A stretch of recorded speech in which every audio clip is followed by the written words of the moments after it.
बिस्मिल्लाहिर्रहमानिर्रहीम। अस्सलामुअलैकुम। आज हम बना रहे हैं दुबई वायरल पराठा। ये खाने में बहुत ही लजीज बना है और देखने में भी बहुत अच्छा लग रहा है। आइए इसे बनाना शुरू करते हैं। सबसे पहले हमने तकरीबन 500 ग्राम कीमा लिया है।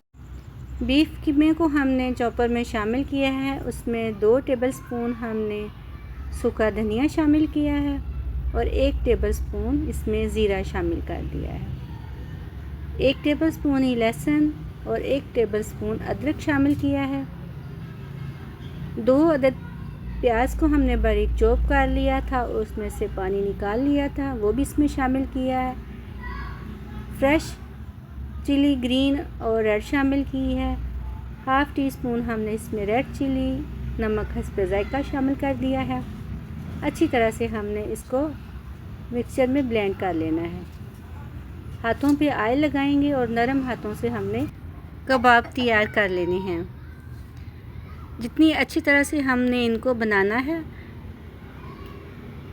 इसके बाद हमने चीज़ को कद्दूकश कर लिया है, वो दरमियान में रखेंगे और आस्तेगी से हमने इनको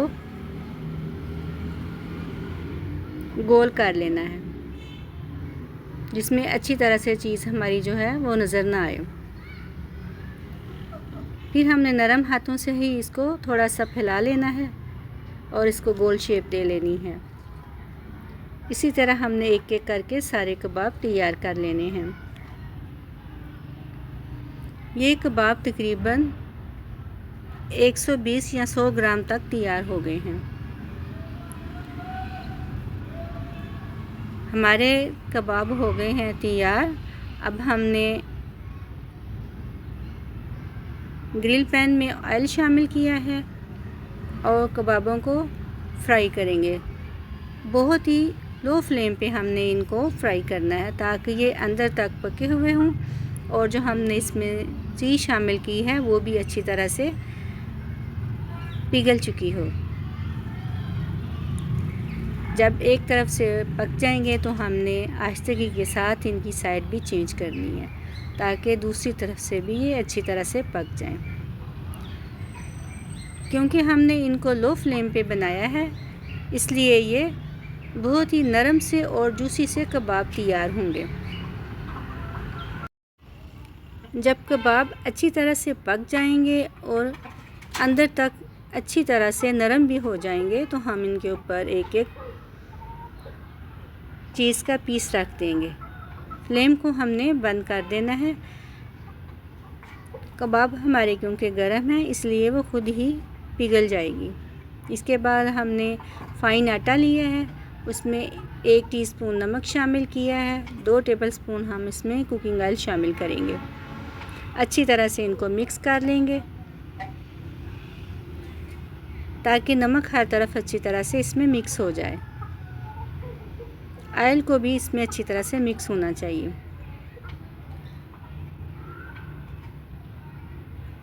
जब ये अच्छी तरह से मिक्स हो जाएगा तो हमने इसमें थोड़ा थोड़ा करके पानी शामिल करना है और हमने इसको गूंद लेना है।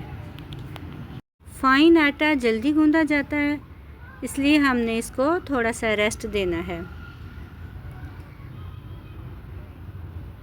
अच्छी तरह से हमने आटे को और पानी को मिक्स कर लेना है। जितनी अच्छी तरह से ये मिक्स हुआ होगा उतना ही नरम और अच्छा सा हमारा पराठा तैयार होगा। अच्छी तरह जब पानी गूंज जाएगा और ये पेड़े की तरह हो जाएगा तो हमने इसको तकरीबन 15 से 20 मिनट के लिए रेस्ट देना है। पेड़े पे हमने अच्छी तरह से ऑयल लगा देना है ताकि वो ऊपर से खुश्क ना हो जाए। थोड़ी देर के लिए हमने इसको ढाँप देना है। इसके बाद हमने शैल पे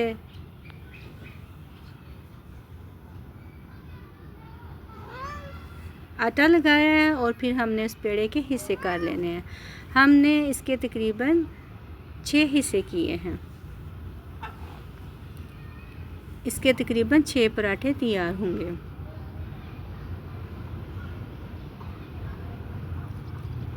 6 हिस्से करने के बाद हमने इसी तरह नरम से हाथों से इनके पेड़े बना लेने हैं। पेड़े बनाने के बाद हमने उनके ऊपर ऑयल लगाना है और उनको भी हमने तकरीबन 10 मिनट के लिए रेस्ट देना है।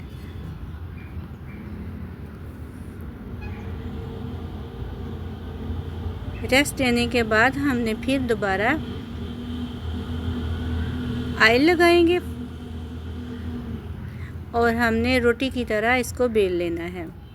जितना अच्छा और बारीक बेला हुआ होगा ये पेड़ा उतने ही अच्छा पराठा तैयार होगा। आपसे जितना भी इसको फैलाया जा सके आपने इसको फैला लेना है। जब अच्छी तरह से पेड़ा फैल जाएगा तो हमने हाथों से इसको खींच के और बड़ा कर लेना है, जिससे ये बहुत बारीक सा तैयार हो जाएगा पराठा। इसके बाद हमने इस फैले हुए पराठे पर ऑयल लगाना है। ऑयल को भी हमने अच्छी तरह से सारे पराठे पे फैला लेना है और थोड़ा सा हमने आटा लेना है और इसके ऊपर लगा देना है। फिर इसके बाद हमने इसके बारीक बारीक और लंबे रुख के हमने इसके हिस्से काट लेने हैं। जितने बारीक ये कटे हुए होंगे उतनी ही अच्छी इसकी लेयर्स तैयार होंगी। अगर आपको लगे कि ये थोड़ी सी मोटी लेयर बन रही है तो आप इसको दरमियान से फिर बारीक कर सकते हैं। इसी तरह हमने एक एक करके सारे पराठों को तैयार करना है और इसी तरह हमने सबके पेड़े बना लेने हैं। अभी ये बारीक लेयर इसकी काटी जा रही है। जब ये सारी लेयर्स बन जाएंगी तो हमने इसको आहिस्ता से इकट्ठे कर लेना है।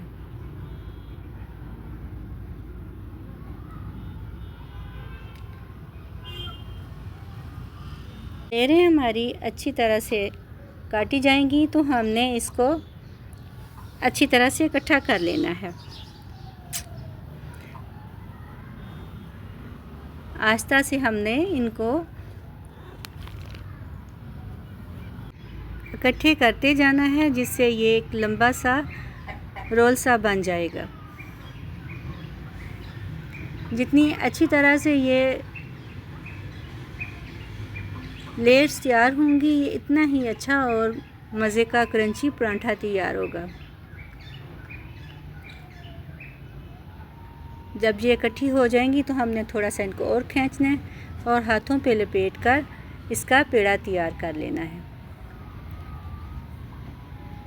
लीजिए हमारा पेड़ा हो गया है तैयार और ये बहुत अच्छा बन गया है। इसी तरह हमने दूसरे पेड़े भी तैयार कर लेने हैं। फ्राई पैन में ऑयल शामिल करेंगे और इन पराठों को हमने ऑयल में शामिल कर दिया है। ये एक तरफ से हल्के से ब्राउन हो गए हैं तो हमने इनकी साइड चेंज कर देनी है।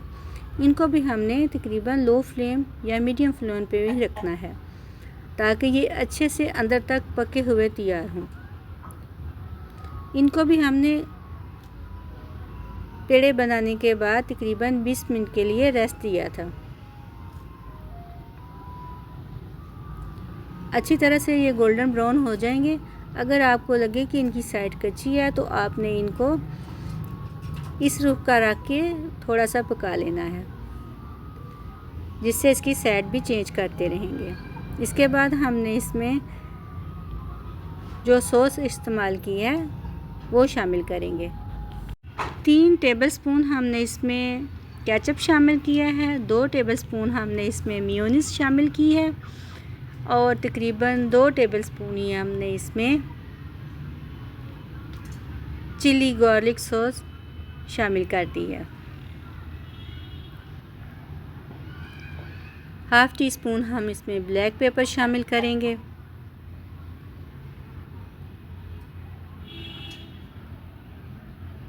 ऑर्गेनो शामिल करेंगे और फ्रेश रेड चिली शामिल करेंगे। बारीक कटे हुए प्याज भी डालेंगे। बारीक कटा हुआ खीरा शामिल करेंगे और फिर हमने इस सॉस को अच्छी तरह से मिक्स कर लेना है। ये बहुत ही मज़ेदार सॉस तैयार हुई है। अब हमने जो पराठे बनाए हैं उनको छुरी की मदद से 2 हिस्से कर लेंगे। एंड पे हमने उनको पूरा नहीं खोलना है। इसके बाद हमने इसके अंदर सॉस लगाएंगे और फिर हमने जो कबाब तैयार किए हैं उनको इसमें रखेंगे और हमारा दुबई वायरल पराठा खाने के लिए हो रहा है तैयार। इसी तरह हमने दूसरे कबाब भी पराठों में शामिल कर दिए हैं। ये बहुत मज़ेदार और देखने में बहुत ही अच्छा लग रहा है और खाने में भी बहुत अच्छा है।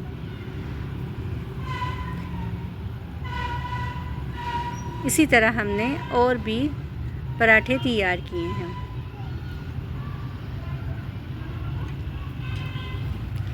उम्मीद है आपको ये दुबई वायरल पराठे भी अच्छे लगेंगे और आप इसे अपने घर में बनाएंगे और इस रेसिपी को फॉलो करेंगे। इसके बाद हमने 2 और भी पराठे तैयार किए हैं, वो भी इसमें शामिल कर दिए हैं। वीडियो देखने का शुक्रिया।